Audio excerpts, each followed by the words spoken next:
ओम श्री परमात्मने नमः।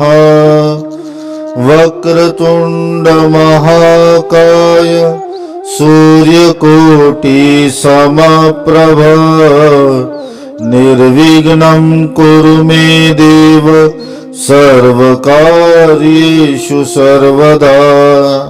अज्ञानतिमिरान्धस्य ज्ञानाञ्जनशलाकया चक्षुरुन्मीलितं येन तस्मै श्रीगुरुवे नमः। नारायण नमस्कृत्यं नरं चैव नरोत्तमं देवीं सरस्वतीं व्यासं ततो जयमुदीरयेत्।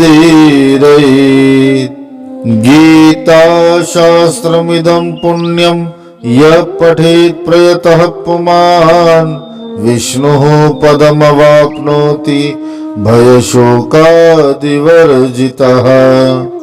ओम नमो भगवते वासुदेवाय। सभी जगत में व्याप्त नारायण प्रभु को ओम नमो नारायण। श्रीमद् भगवद गीता की चर्चा करते हुए हम यहाँ 11वें अध्याय की चर्चा कर रहे हैं, जहाँ भगवान ने अर्जुन की प्रार्थना करने पर अर्जुन को दिव्य दृष्टि दी, जिसके प्रभाव से अर्जुन भगवान के विश्वरूप के दर्शन करने के योग्य हुआ। संजय इस दृश्य को अपनी दिव्य दृष्टि से देख रहे थे। अर्जुन द्वारा देखे जा रहे उस दृश्य को, भगवान के उस विराट स्वरूप को संजय भी देख रहे थे और उस अद्भुत दर्शन को देखकर भगवान श्री कृष्ण के प्रभाव और ईश्वर तत्व के बारे में संजय धृतराष्ट्र को बता रहे थे।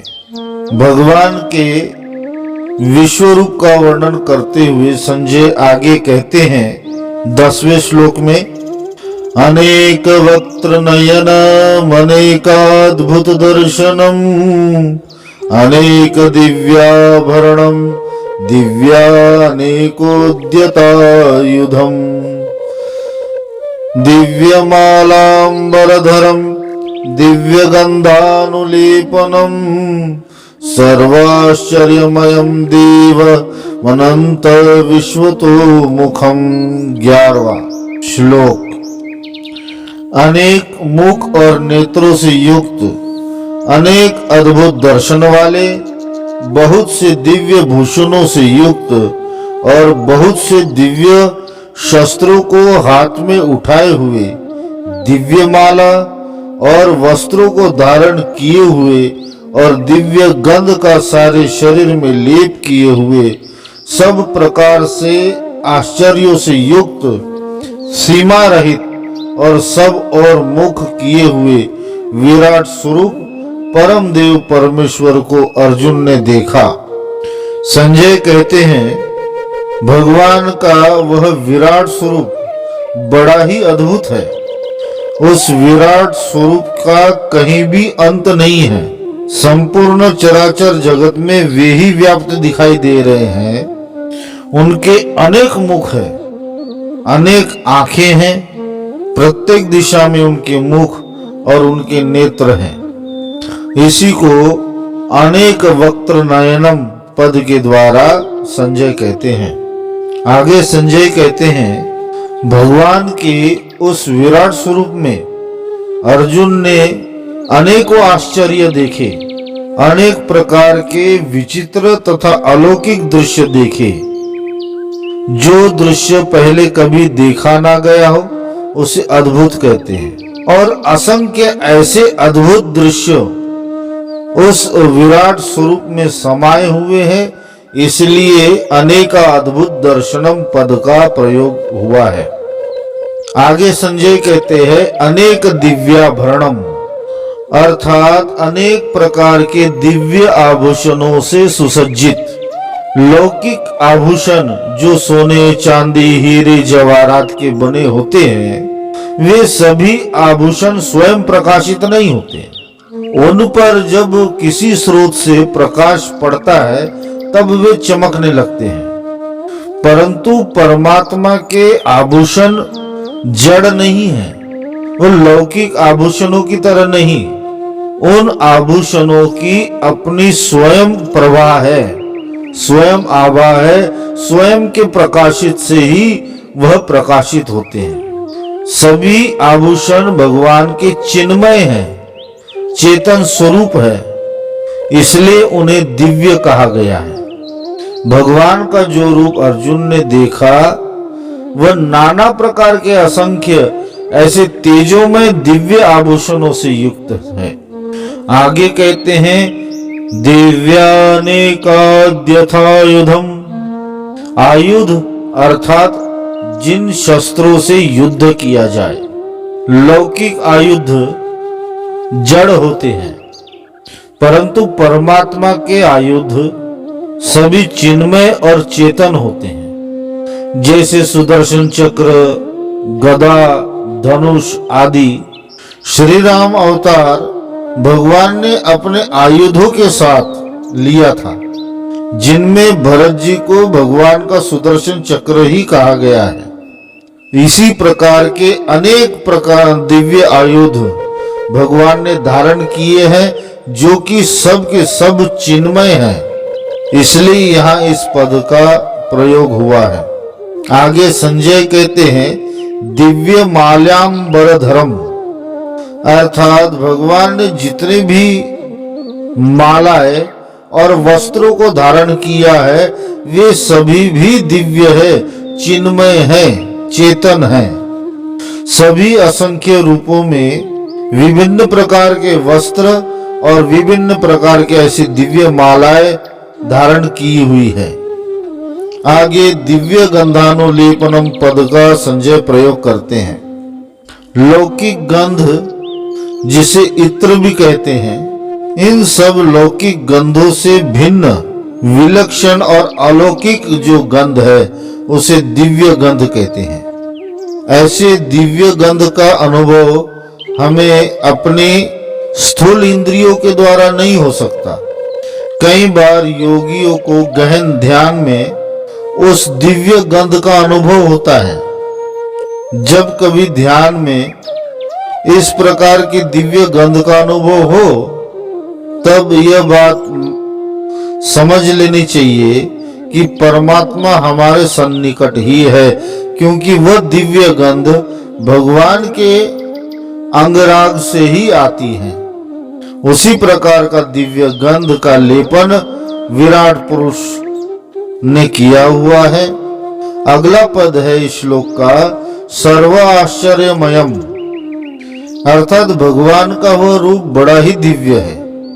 भगवान के आभूषण चैतन्य रूप है, आयुध चैतन्य रूप है, गंध भी दिव्य है, वस्त्र भी चैतन्य स्वरूप है। ऐसा संपूर्ण आश्चर्यों का समूह उस विराट पुरुष में स्थित है, इसलिए सर्वाश्चर्यमय पद का प्रयोग किया है।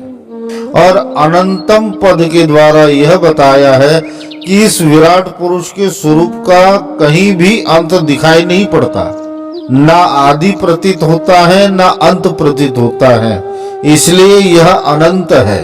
और विश्वतोमुखम पद के द्वारा संजय कहते हैं कि सभी दशों दिशाओं की में उनके मुख दिखाई देते हैं। उन्हीं असंख्य मुखों के कारण भगवान विश्वतोमुखम है। जो प्रकाशमय और पूज्य हो उन्हें देव कहते हैं। यहाँ देवम पद का प्रयोग करके संजय ने यह भाव दिखलाया है कि परम तेजो में भगवान श्री कृष्ण को अर्जुन ने उपर्युक्त विशेषणों से युक्त देखा। ऐसा नहीं है कि वह विराट स्वरूप भगवान ने केवल उसी समय के लिए प्रकट किया था और बाद में उस विराट स्वरूप का विलय कर दिया हो। परमात्मा का विराट स्वरूप सदैव ही उपस्थित है, जिसे भगवान ने पूर्व में भी कहा है कि भगवान समस्त संसार में व्याप्त है, सारा संसार भगवान के अंदर स्थित है और संपूर्ण संसार में भगवान स्थित है। परंतु हमारे पास वह दिव्य नेत्र नहीं है कि हम भगवान के उस विराट स्वरूप को देख सके। भगवान का वह विराट स्वरूप नित्य निरंतर आज भी वैसा ही व्याप्त है जैसा अर्जुन ने देखा था। यदि इसे सरल भाषा में समझा जाए तो कई बार मनुष्य चोरी छुपे गलत कार्य करता है और ऐसा सोचता है कि मुझे कोई देख नहीं रहा, परंतु वह यह भूल जाता है कि उसके अपने नेत्र ही उसे देख रहे हैं और उन नेत्रों के द्वारा परमात्मा ही देख रहा है। इसी प्रकार सभी चराचर जगत में जो भूत जीव व्याप्त है, उन्हीं सभी जीवों में परमात्मा भी सम प्रकार से स्थित है। सभी जीवों की इंद्रियां, हाथ, पैर, नाक, कान, मुख, सभी कुछ उस परमात्मा का है। इसलिए परमात्मा सब ओर से मुख वाले है, ऐसा समझना चाहिए। जहां देखो वहीं भगवान है, ऐसा एक भी कण नहीं है जहां परमात्मा नहीं है। 12वें श्लोक में संजय कहते हैं, दिवि सूर्य सहस्त्रस्य भवेद्युग पदुत्थिता यदि बाहा सदृशी सा स्याद् भासस्तस्य महात्मनः। आकाश में 1000 सूर्य के एक साथ उदय होने से उत्पन्न जो प्रकाश हो, वह भी उस विश्वरूप परमात्मा के प्रकाश के सदृश कदाचित ही हो। इस कथन के द्वारा विराट स्वरूप भगवान के दिव्य प्रकाश को बतलाया गया है। आशय यही है कि जिस प्रकार अनेकों हजारों लाखों तारे एक साथ उदय होकर भी सूर्य के प्रकाश की समानता नहीं कर सकते, उसी प्रकार हजारों लाखों सूर्य भी उदय होकर विराट स्वरूप भगवान के प्रकाश की समानता नहीं कर सकते, क्योंकि वे सूर्य भी भगवान के ही प्रकाश से प्रकाशित होते हैं। सूर्य तो अपना समय व्यतीत होने पर नष्ट हो जाएगा और सूर्य के नष्ट होते ही सूर्य का प्रकाश भी नष्ट हो जाएगा, परंतु विराट स्वरूप का प्रकाश आदि और अनादि है, अलौकिक है और अपरिमित है।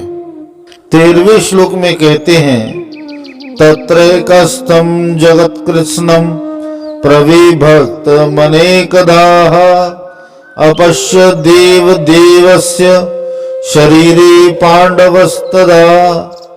पांडुपुत्र अर्जुन ने उस समय अनेक प्रकार के विभक्त अर्थात पृथक पृथक संपूर्ण जगत को देवों के देव श्री कृष्ण भगवान के उस शरीर में एक जगह पर स्थित देखा।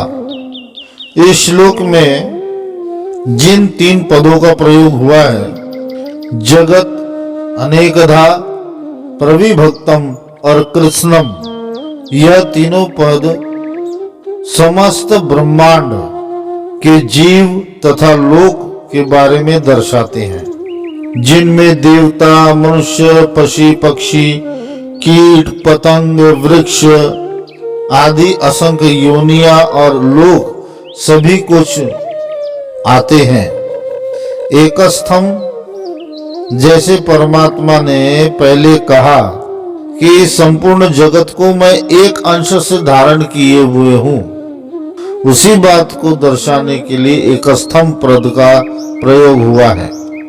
संजय कहते हैं कि हे राजन, पांडुपुत्र अर्जुन ने इस समस्त चराचर जगत को भगवान श्री कृष्ण के शरीर में एक अंश में देखा, अर्थात एक जगह स्थित देखा।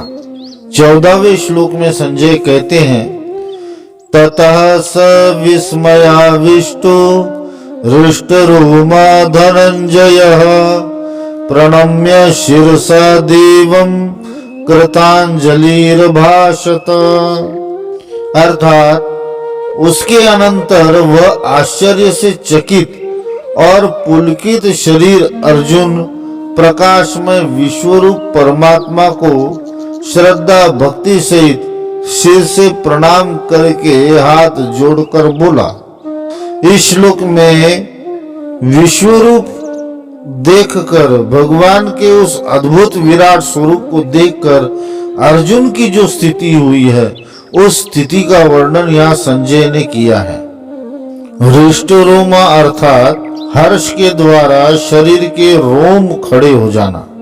आनंद अतिरेक से अर्जुन का शरीर पुलकित हो गया, उसके शरीर के रोम रोम खड़े हो गए। भगवान के उस स्वरूप को देखकर अर्जुन को महान आश्चर्य और हर्ष हुआ, जिसके कारण उसी क्षण उसका समस्त शरीर पुलकित हो गया। इससे पूर्व अर्जुन ने ना तो कभी ऐसा सोचा था और ना ही कभी ऐसा दृश्य देखा था। इसलिए इस अद्भुत अलौकिक रूप को देखते ही उस विराट स्वरूप के कुछ अंश का प्रभाव अर्जुन के हृदय पर पड़ा। इसी कारण भगवान का कुछ प्रभाव अर्जुन की समझ में आया, परंतु अभी भी अर्जुन भगवान के पूर्ण प्रभाव को समझने में असमर्थ है। देवं शीर्षा प्रणम्य और कृतांजलि ही, इन तीन पदों के प्रयोग के द्वारा अर्जुन की स्थिति का वर्णन करते हुए संजय कहते हैं कि अर्जुन ने जब भगवान का ऐसा दिव्य विराट स्वरूप, आदि अंत से रहित अनंत असीम और ऐश्वर्य समन्वित महान स्वरूप देखा कि उससे वे इतने प्रभावित हुए कि उनके मन में जो अब तक मित्रता का एक भाव था, वह मित्रता का भाव सहसा लुप्त हो गया और उस स्वरूप को देखते हुए अर्जुन अपने दोनों हाथ जोड़कर खड़ा हो गया। भगवान की महिमा के आगे अर्जुन अपने आप को अत्यंत तुच्छ मानने लगे और इस प्रकार अलौकिक और अद्भुत स्वरूप को देखकर भगवान श्री कृष्ण के प्रति अर्जुन के मन में भक्ति उत्पन्न हुई, उनकी पूजा करने का भाव प्रकट हुआ। इसी कारण अर्जुन भगवान के आगे दोनों हाथ जोड़कर बड़ी ही श्रद्धा और विनम्रता पूर्वक भगवान का स्तवन करने लगे, उनकी स्तुति करने लगे। 15वें श्लोक में अर्जुन कहते हैं, श्री अर्जुन उवाच पश्यामि देवांस्तव देवदेहे सर्वांस्तथा भूत विशेष संघान ब्रह्मांडमिशं कमलासनस्थं ऋषींच सर्वानुरागांश दिव्यान। अर्जुन बोले, हे देव, मैं आपके शरीर में संपूर्ण देवों को तथा अनेक भूतों के समुदायों को, कमल के आसन पर विराजित ब्रह्मा को, महादेव को और संपूर्ण ऋषियों को तथा दिव्य सर्पों को देखता हूँ। यहाँ अर्जुन भगवान को कह रहे हैं कि हे प्रभु, हे परमेश्वर, हे देव, मैं तव देहे अर्थात आपके इस देह में, इस शरीर में जो मेरे सामने इस समय उपस्थित है, उसी के अंदर, उसी के भीतर मैं सबको देख रहा हूँ।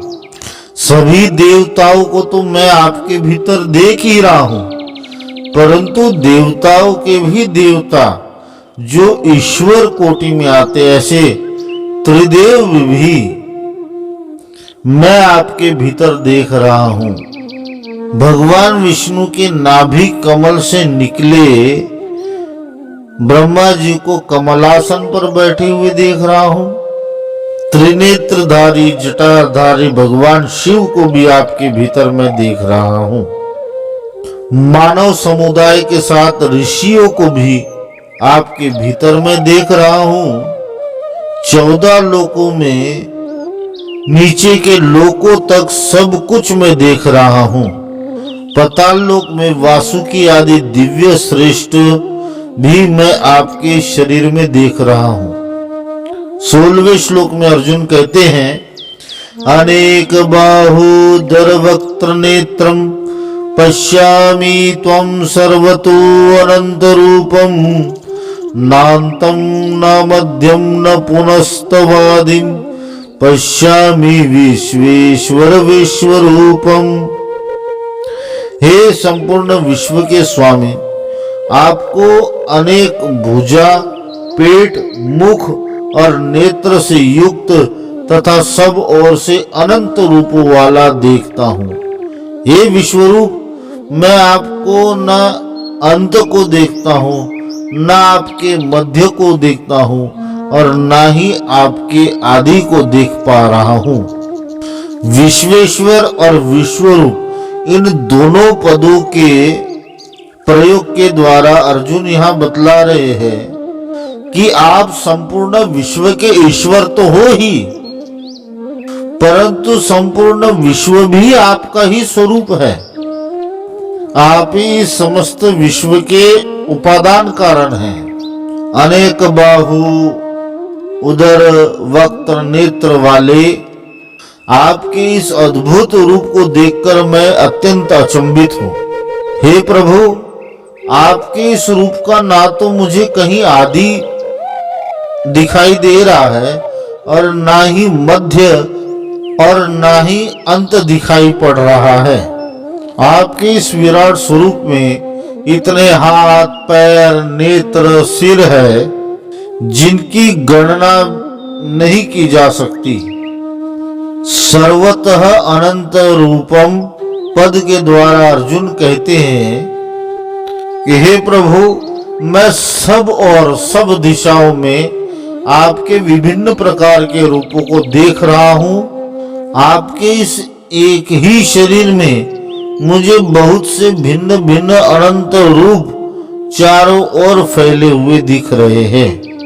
17वें श्लोक में अर्जुन कहते हैं, किरीटिनं गदीनं चक्रिणं च तेजो राशिं सर्वतो दीप्तमन्तं पश्यामि त्वं दुर्निरीक्ष्यं समन्ताद्दीप्तानलार्कद्युतिं प्रमेयम्। आपको मैं मुकुट युक्त, गदा युक्त और चक्र युक्त तथा सब ओर से प्रकाशमान तेज पुंज, प्रज्वलित अग्नि और सूर्य के सदृश ज्योति युक्त, कठिनता से देखे जाने योग्य और सब ओर से अप्रमेय स्वरूप देखता हूँ। किरीटिनम अर्थात किरीट धारण करने वाले, गदीनम अर्थात गदा धारण करने वाले, चक्रिणम अर्थात चक्र धारण करने वाले। आशय यही है कि अर्जुन कहते हैं कि हे प्रभु, आपके इस विराट स्वरूप में आपको अद्भुत मुकुट धारण किए हुए देख रहा हूं तथा आपके हाथ में गदा और सुदर्शन चक्र को भी मैं देख रहा हूं। अर्जुन कहते हैं कि आपका यह स्वरूप सर्वत्र दीप्तिमंतम और तेजो राशिम है, अर्थात ऊपर से नीचे तक, बाहर भीतर और सब दिशाओं में फैला हुआ आपका ही प्रकाश है। आप ही तेज की राशि है, तेज पुंज है। भगवान के उस तेज रूप की तुलना ना तो हम अग्नि या सूर्य प्रकाश के द्वारा कर सकते हैं। इसलिए अर्जुन यहाँ दीप्तानलार्क द्युतिम पद का प्रयोग करते हैं। इसके द्वारा अर्जुन का आशय यह है कि जैसे प्रज्वलित अग्नि और प्रकाश पुंज सूर्य प्रकाशमान तेज की राशि है, वैसा ही हे परमात्मा आपका यह विराट स्वरूप उनसे भी अनेक गुना, असंख्य गुना अधिक प्रकाशमान और तेजपूर्ण है, अर्थात सूर्य, अग्नि आदि का प्रकाश एक समय में एक ही देश में दिखलाई पड़ता है, परंतु आपका यह विराट शरीर सभी ओर से उनसे भी अनंत गुना अधिक तेजोमय दिख रहा है।